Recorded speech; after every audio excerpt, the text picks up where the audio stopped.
Saya tuh dulu upload video cuma iseng. Saya upload cuma untuk nyimpen video aja. Tapi kok ada yang rame. Saya jadi seneng. Dengar-dengar di YouTube bisa dapat duit ya. Atau saya tuh mau jadi YouTuber sukses. Saya mau terkenal, mau banyak duit, mau usaha saya lancar dan seterusnya. Alasan apapun pengen YouTube itu boleh-boleh aja. Tapi semua akan berujung di satu hal. Pengen belajar gimana main YouTube itu.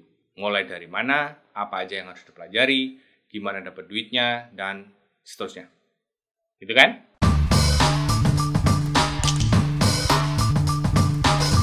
Beberapa hari yang lalu saya ada Q&A di teman curhat. Ada Mas Bro niat banget bikin channelnya.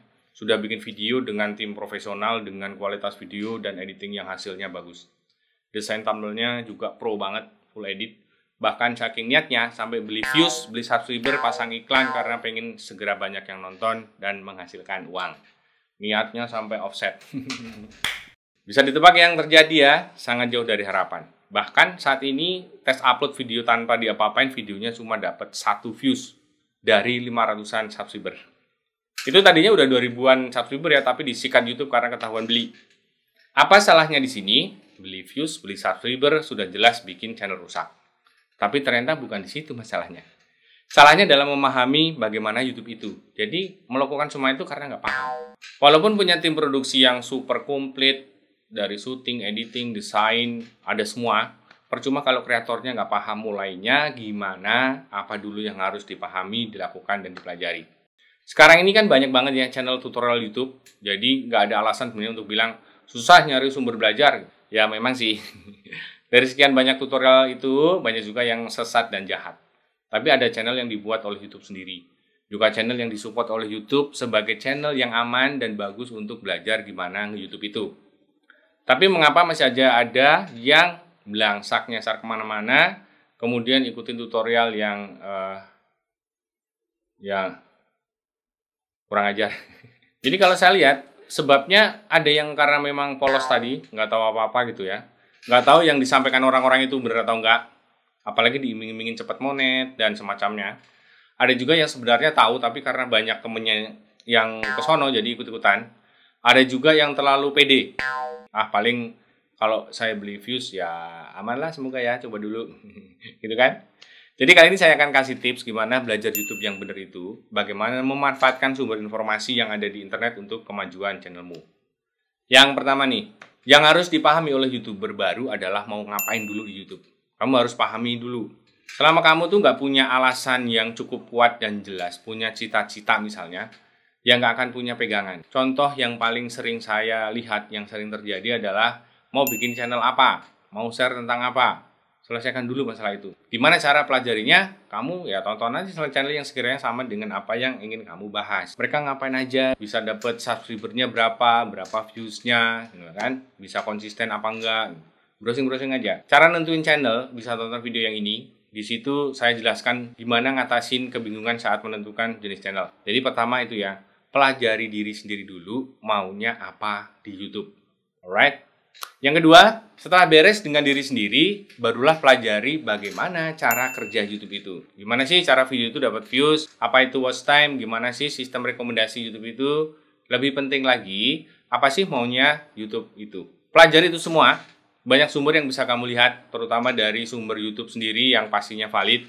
Di channel ini juga sudah ada jelas banget ya, bagaimana seharusnya, gimana YouTube bekerja. Kalau kalian luangkan waktu 1 jam sehari aja, itu nggak sampai seminggu, kalian udah akan paham harusnya. Atau paling nggak udah ada bayangan lah, YouTube maunya gimana sih, kerjanya gimana. Yang ketiga, kalian pelajari pedoman komunitas dan aturan YouTube. Terutama masalah hak cipta, masalah konten yang dilarang YouTube, atau aturan monetisasi. Seminggu harusnya cukup untuk bisa paham apa yang boleh dan nggak boleh. Nggak usah terlalu parno juga sebenarnya ya. Banyak yang saya temuin, mau bikin ini takut, bikin itu takut, aman nggak ya? Tapi nggak mau juga baca-baca gitu, nggak mau browsing-browsing, itu kan susah kan? Takut tapi nggak mau belajar gitu, udah tidur aja di rumah. Yang keempat, barulah masuk ke hal teknis seputar operasional YouTube. Bikin channel itu biji mana, bikin banner, setting channel, apa itu beranda, apa itu YouTube Studio, fitur-fitur YouTube itu apa aja, menunya apa aja, upload video itu gimana. Kotak-katik aja sambil pelajarin pelan-pelan. Urusan operasional mengenai dashboard YouTube selesai, saatnya memahami nyawa dari sebuah channel, yaitu video, thumbnail, dan judul. Tinggal konsepin model video, cara syuting, editing, desain, thumbnail, dan SEO. Jadi pelajari mulai dari membuat konsep, model video, cara syuting, editing, desain thumbnail, SEO.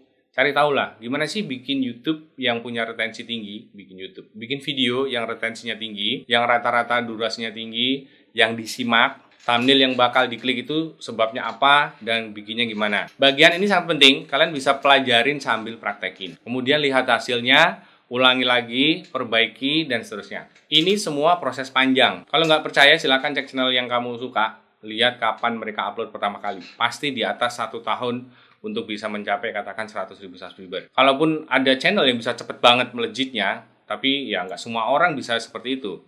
YouTube itu lari maraton puluhan kilo, bukan sprint 100 meter. Kalau semua tadi sudah mahir, dan channelmu udah mulai jalan, kemudian apakah cukup belajarnya? Ya pasti enggak. Ada satu hal yang harus kamu pelajari terus-menerus, yaitu penonton. Ini yang nggak ada di tutorial manapun. Setiap penonton di sebuah channel itu unik. Bahkan untuk 2 channel yang jenisnya sama pun, itu penontonnya pasti punya ciri khas. Jadi kelangsungan channelmu nanti, agar bisa langgeng, terus hidup, cuma tergantung gimana kamu memahami penonton di channelmu. Penonton itu manusia ya, yang punya kemauan, punya keinginan, bisa bosen, dan seterusnya. Dekati mereka sedekat-dekatnya, biar kamu bisa paham dan bisa prediksi nih konten apa yang akan mereka nantikan. Teknisnya saya banyak share di sini, yuk kamu pokok-pokok aja video di channel ini. Pelajari step-step tadi. Kalau kalian sudah sungguh-sungguh, cukup 3 bulan itu bisa bikin channelmu dimonet. Nggak perlu pakai cara-cara instan, konyol, dan aneh-aneh. Hasilnya pun akan lebih luar biasa. Bahkan lebih dari yang kita harapkan. Semoga bermanfaat. Sampai ketemu lagi. Rajin belajar, praktekin, ulangi, koreksi, dan seterusnya. Jangan khawatir, Denisi selalu ada di sini.